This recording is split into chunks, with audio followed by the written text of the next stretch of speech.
Queridos hermanos, iniciamos la lección divina de este día jueves 18 de enero, jueves de la segunda semana del tiempo ordinario. Por la señal de la Santa Cruz de nuestros enemigos, líbranos, Señor Dios nuestro, en el nombre del Padre, y del Hijo, y del Espíritu Santo. Amén. Señor mío y Dios mío, creo firmemente que estás aquí, que me ves, que me oyes. Te adoro con profunda reverencia, te pido perdón de mis pecados y gracia para hacer con fruto este tiempo de lección divina. Madre mía Inmaculada, San José, mi Padre y Señor, Ángel de mi guarda, interceded por mí. Continuamos en este día jueves con la lectura del primer libro de Samuel. Leemos el capítulo 18, versículos 6 al 9 y capítulo 19, versículos 1 al 7. En aquellos días, cuando David regresaba de haber matado al filisteo, las mujeres de todos los poblados salieron a recibir al rey Saúl, danzando y cantando al son de tambores y panderos, y dando grandes gritos de alegría. Al danzar, las mujeres cantaban a coro: mató Saúl a 1000, pero David a 10.000. A Saúl le cayeron muy mal esas palabras y se enojó muchísimo y comentó: a David le atribuyen 10.000 y a mí tan solo 1.000. Lo único que le falta es ser rey. Desde entonces, Saúl miraba a David con rencor. Un día, Saúl comunicó a su hijo Jonatán y a sus servidores que había decidido matar a David.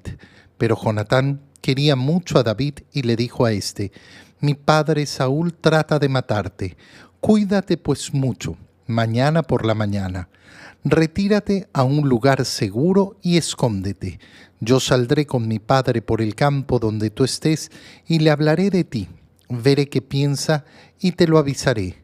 Habló entonces Jonatán a su padre en favor de David y le dijo: no hagas daño, señor mío, a tu siervo David, pues él no te ha hecho ningún mal, sino grandes servicios. Arriesgó su vida para matar al filisteo, con lo cual el Señor dio una gran victoria a todo Israel. Tú mismo lo viste y te alegraste. ¿Por qué, pues, quieres hacerte reo de sangre inocente, matando a David sin motivo?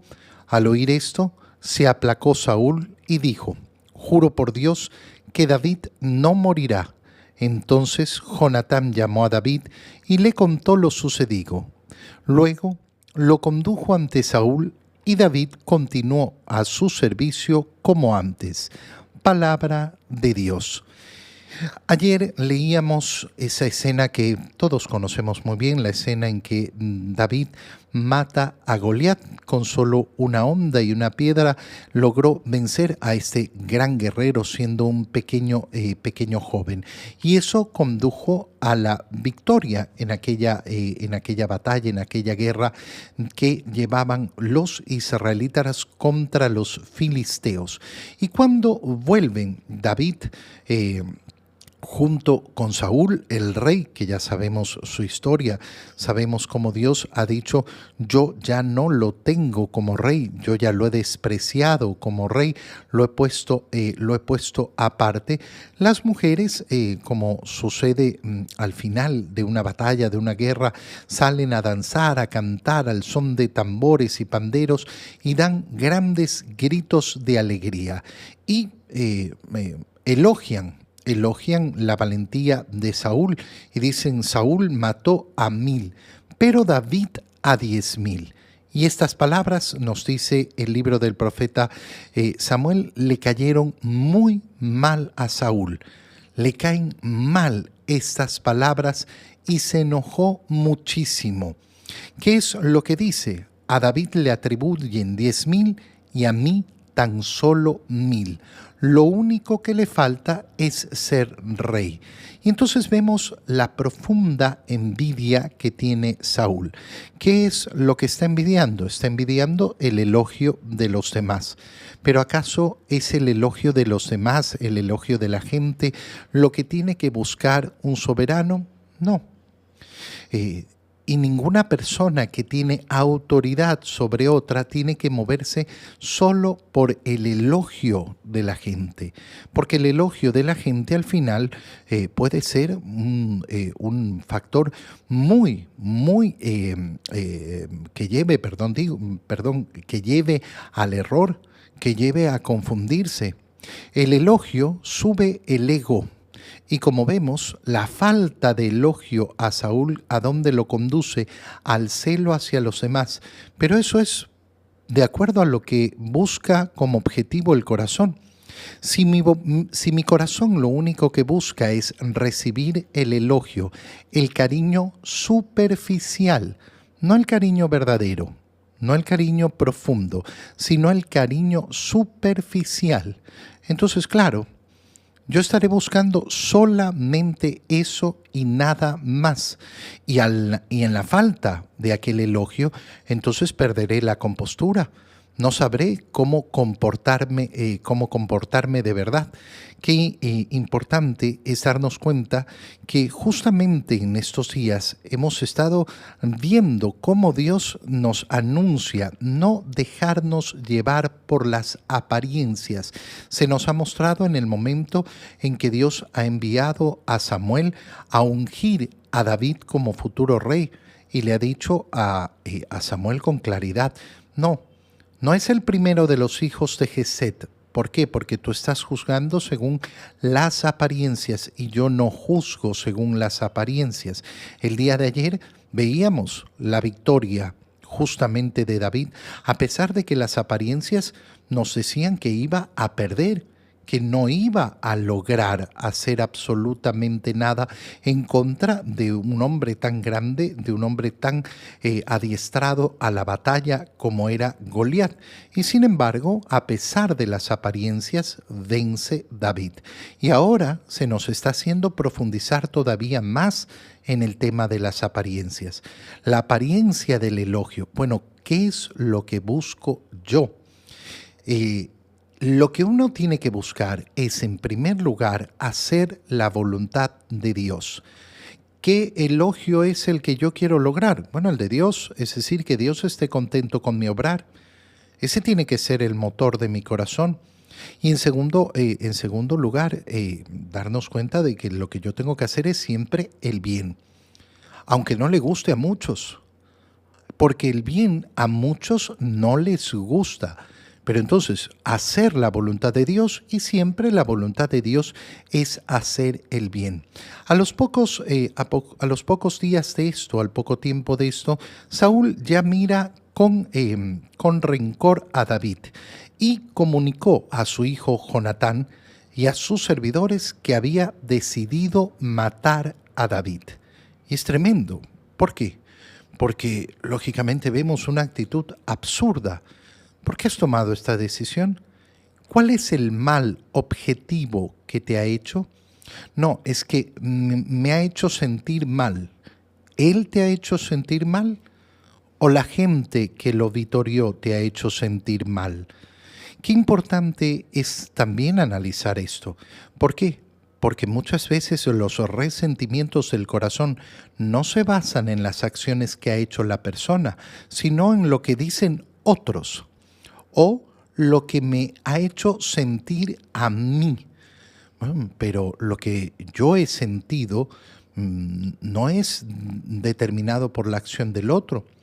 Es decir, si a mí me hace sentir mal lo que otro ha hecho, yo tengo que examinar si objetivamente lo que ha hecho la otra persona es malo y destinado con mala intención hacia mí, o simplemente soy yo el que me he sentido mal.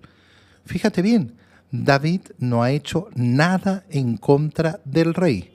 El rey se ha sentido mal. ¿Por qué? Porque ha escuchado los elogios de las mujeres que cantaban con alegría después de la batalla. Pero objetivamente, no. David no ha querido hacerle ningún daño al rey. Todo el contrario, ha servido al rey. Era uno de los soldados que estaba a órdenes del rey y no era ni siquiera un soldado, era un pequeño muchacho. Y sin embargo, el rey no logra ver esto porque se siente él ofendido. En nuestra sociedad crecemos en esto y crecemos en darle importancia a cómo me siento yo respecto a los otros y si yo me siento ofendido con lo que los otros hacen, aunque no sea una acción dirigida hacia mí, aunque no sea una acción que tiene su intención ofenderme, ni dañarme, ni hacerme ningún mal. Qué importante es vencer la apariencia para fijarnos objetivamente. Yo siempre pongo el mismo ejemplo porque lo he vivido muchas veces de personas que me dicen, es que fulano, sutano, me insultó. ¿Cuál fue el insulto? Y resulta que lo que dijo fue una palabra que no era un insulto. No era un... No, pero yo lo recibí como un insulto. Ya, pero eso es un problema tuyo. Eso es un problema tuyo, eso es un problema psicológico tuyo, de cómo recibes tú lo que dice el otro, pero no es objetivo. Y nosotros tenemos que siempre analizar objetivamente las cosas. Gracias a Dios, Jonatán, hijo de Saúl, le habla de David y le dice, ¿por qué? ¿Por qué vas a mancharte las manos con la sangre de un inocente sin ningún motivo? Y Saúl en este momento recapacita y jura. Ya veremos la importancia de ese juramento. Juró que no moriría David. Y entonces Jonatán llama a David y le cuenta lo sucedido. Y qué bonito es el final de la lectura de hoy. ¿Por qué? Porque nos dice que David continuó a su servicio como antes. A pesar de saber que lo quería matar, que estaba enojado. Pero si el rey ha dado pie atrás a eso, ha corregido su comportamiento, bueno, David tiene el corazón dispuesto a seguir sirviendo del mismo modo. En el Evangelio, leemos el Evangelio de San Marcos, capítulo 3, versículos 7 al 12. En aquel tiempo Jesús se retiró con sus discípulos a la orilla del mar, seguido por una muchedumbre de Galileos, una gran multitud procedente de Judea y Jerusalén, de Idumea y Transjordania y de la parte de Tiro y Sidón, habiendo tenido noticias de lo que Jesús hacía, se trasladó a donde él estaba. Entonces rogó Jesús a sus discípulos que le consiguieran una barca para subir en ella, porque era tanta la multitud que estaba a punto de aplastarlo. En efecto, Jesús había curado a muchos, de manera que todos los que padecían algún mal se le echaban encima para tocarlo. Cuando los poseídos por espíritus inmundos lo veían, se echaban a sus pies y gritaban, «Tú eres el Hijo de Dios». Pero Jesús les prohibía que lo manifestaran. Palabra del Señor. Es hermoso ver la multitud que se reúne en torno a Jesús y cómo Jesús tiene efectivamente que pedir que le consigan una barca para poderse subir a la barca y seguir hablando y seguir estando cerca de la gente. ¿Por qué digo que es bonito? Porque lógicamente demuestra ese corazón de nuestro Señor que quiere solucionar el modo para poder seguir sirviendo. Delante de esa dificultad, oye, hay tanta gente que no me van a aplastar, me van a aplastar. Bueno, Jesús hubiera podido decidir, bueno, me voy, agarro y me voy. Tengo que cuidar mi vida, me voy. Pero la búsqueda de solución, bueno, busquemos un modo para seguir sirviendo, un modo para seguir haciendo las cosas. Y esto nos habla muchísimo en nuestra vida, porque siempre tenemos que buscar el modo. Oye, nos vamos a enfrentar a muchas dificultades, claro, nos vamos a enfrentar a dificultades en la vida. Esta lección divina comenzó en el tiempo de pandemia a ser transmitida porque yo la realizaba con frecuencia en la parroquia, pero como transmisión para las redes sociales inició en el tiempo de pandemia. Oye, que la gente no puede venir a la iglesia. Bueno, entonces busquemos la forma. Busquemos la forma de hacerlo distinto, de lograr superar el problema. Qué importante es tener un corazón deseoso de superar los problemas. ¿Qué son los problemas? Cuando un corazón se enfrenta a los problemas como algo que tiene que solucionar, bueno, entonces los enfrentará siempre. Los enfrentará siempre y buscará los modos de hacer las cosas. Pero cuando yo veo los problemas solo como aquello que es intolerable, insoportable, aquel peso desgarrador, claro, el alma no soporta, el alma no aguanta. Qué bonito es ver los problemas simplemente como aquellas cosas que tengo que superar. Y para poderlos superar, tengo que buscar los modos. Tengo que buscar los modos. Es que tengo tantos problemas. Bueno, uno por uno, porque no puedes solucionarlos todos. Uno por uno vas a tener que ir buscando el modo de superarlos. Cuando, en cambio, nos cerramos de mente, y eso le pasa a muchísimas personas, que se cierran totalmente en su mente, en su corazón, delante de los problemas y no quieren ver soluciones, por más que se las digan. Por más que les digan, oye, mira, lo que puedes hacer es esto y esto otro y esto. No. No hay el deseo verdadero de solucionar el problema. Entonces, claro, viven siempre atrapados en lo mismo. Siempre atrapados en lo mismo. Hay problemas, además, que no podemos solucionar. Y es importantísimo darse cuenta, bueno, mira, este problema no lo puedo solucionar. Tengo que aceptarlo. Tengo que aceptarlo y tengo que aprender a vivir con esto. Tengo que aprender a vivir con este problema. Qué bonito es, de nuevo lo digo, el corazón de Jesús que busca solucionar los problemas. ¿Por qué buscaban al Señor? Lo buscaban, nos dice el Evangelio de San Marcos, porque Jesús había curado a muchos, de manera que todos los que padecían algún mal se le echaban encima para tocarlo. Qué importante es examinar esta parte del Evangelio. ¿Por qué? Porque el Señor efectivamente sana a muchos, pero no a todos. La manifestación de las sanaciones físicas, de las sanaciones de las enfermedades, de la expulsión de los demonios, como nos dice que hace el Señor, no son lo que determina el Evangelio. El Evangelio recibe una autoridad y por eso la gente reconoce la autoridad de Jesús por los poderes que tiene, por la sanación que realiza. Pero hay que darnos cuenta que Cristo no ha venido al mundo para sanar a todos los enfermos o para prometernos que no vamos a tener enfermedades. No, y por eso era importantísimo reflexionar sobre el primer punto.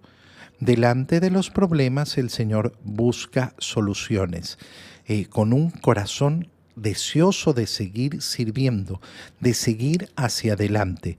Bueno, yo también tengo que darme cuenta que me voy a enfrentar a enfermedades, a dolencias. Le pediré al Señor la sanación y le pido la sanación al Señor. ¿Por qué? Porque quiero seguirlo sirviendo de la mejor manera. Pero resulta que hay una realidad muy profunda. Yo sirvo al Señor sano o enfermo. No es que una condición me impide servir al Señor. Si una persona cree, se mete en su mente que es que yo no puedo servir al Señor porque estoy enfermo, mentira. Ninguna persona en este mundo se encuentra en una situación en la cual no puede servir al Señor, porque basta con unir nuestra pasión a la pasión de Cristo, nuestros olores a los olores de Cristo, basta con elevar una oración por los pecadores, basta preocuparse por el bienestar de los demás para ya estar sirviendo a Dios. Si yo creo que la acción es lo único válido, entonces no entiendo la profundidad de la vida humana. Y termina el Evangelio diciéndonos que los poseídos lo veían, se echaban a sus pies y gritaban: tú eres el Hijo de Dios. Pero Jesús les prohibía que lo manifestaran. ¿Por qué? Esto ya lo hemos visto en el Evangelio de San Marcos de manera repetida, porque Jesús no necesita el testimonio del mentiroso, no necesita nunca el testimonio del demonio para que la gente crea en él. Te doy gracias, Dios mío, por los buenos propósitos, afectos e inspiraciones que me has comunicado en este tiempo de lección divina. Te pido ayuda para ponerlos por obra. Madre mía Inmaculada, San José, mi Padre y Señor, Ángel de mi guarda, interceded por mí. María, Madre de la Iglesia, ruega por nosotros. Queridos hermanos, reciban mi bendición en este día, en el nombre del Padre, y del Hijo, y del Espíritu Santo. Amén. Un muy feliz día para todos.